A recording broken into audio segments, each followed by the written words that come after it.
এখানকার পরিষেবা খুবই ভালো, সবাই যত্ন সহকারে দেখাশোনা করে।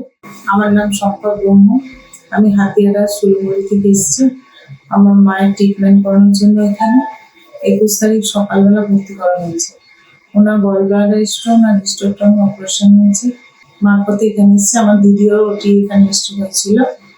আর এখানকার পরিষেবা খুবই ভালো, সবাই যত্ন সহকারে দেখাশোনা করে পেশেন্টকে।